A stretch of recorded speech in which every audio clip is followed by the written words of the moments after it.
eto otagaiga kisegi lakini rero ntenda kitego kiraba girango nenda abagusimbi amono esengenzo tobwata amani nenda kitego kiraba girango amono nenda zaidi esengenzo mumuroyo okoroku Silvanus Osoro umumuroyo okoroku Silvanus Osoro nero gerete umumuroyo tenene gaiga agacha kubomo chumbe okitutu cha Cheno lakini umumuroyo abwata mangana amange lero ndaende mosoere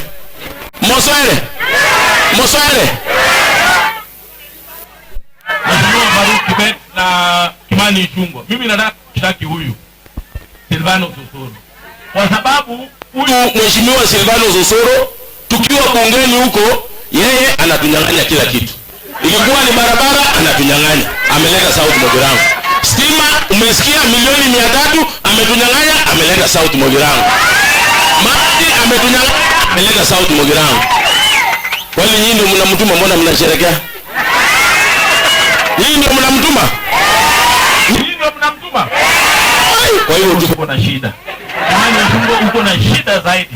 Lakini huyu ni mtu muungwana, ni mtu mzuri na ni mtu ambaye anatuongoza vizuri. Na mimi nataka kuambia watu wa South Mogirango tuendelee kumshikilia kwa sababu nyota yake itaenda mbali na mbali zaidi. Kitu tu nimeshtuka siku ya leo, mimi najua yeye ni mtu ya piano. Lakini nyingine ya pasta iko shida kidogo. Sasa huyu Osoro anaenda kwa pasta. Huyu hapana, huyu tumwacha akuwe mbunge ashughulikie watu wa South Mogirango. Hii maneno ya Mungu acha tuachie ule pasta hapo pale.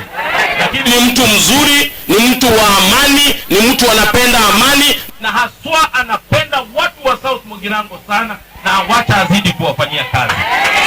Kwa hiyo una momorote iga. Gochimotua tote tobasa abantu wa Mogirango togenda tokolire gasi asegete. Eyo buya gosere wobe. Asante sana. Mimi ninataka kushukuru wale waliokuja leo hapa. Na haswa nataka kuwashukuru kwa sababu mpaka mchango wa rais umefika hapa siku ya leo. Hii ni ishara inaonyesha ya kwamba rais wetu William Ruto anatupenda na anapenda watu ya South Mogirango zaidi kwa sababu ameweka pesa yake leo katika kujenga kanisa ya Mwenyezi Mungu. Na nataka kushukuru rais zaidi tena kwa sababu rais amefanya mikakati haswa katika ile sekta ya kilimo. Amehakikisha ya kwamba amepunguza bei ya mbolea kutoka shilingi 7,500 mpaka shilingi 2,500. Na hii imetuwezesha kupata 67 million bags. Na hiyo maneno ya njaa imeenda chini. Maile kose haya. Namba bodi, digo ndio motoliro. Umwako wetenga kimune. Kibese ile ngaringe. Gambi? Wo motoliro ndio aserenga. Sami? Igoligo ligi achirenze. Igotoke ili igoligo moyo. Mpaka 1,500. Kwa ne president. Umotoliro hata 50. Wasema wangene. Onyo ndege nyingi. Abantu wanegere. Waigote. Watu wanegere tole. Unegekiane. Pigieni rais makofi kwa kupunguza bei ya mbolea chini.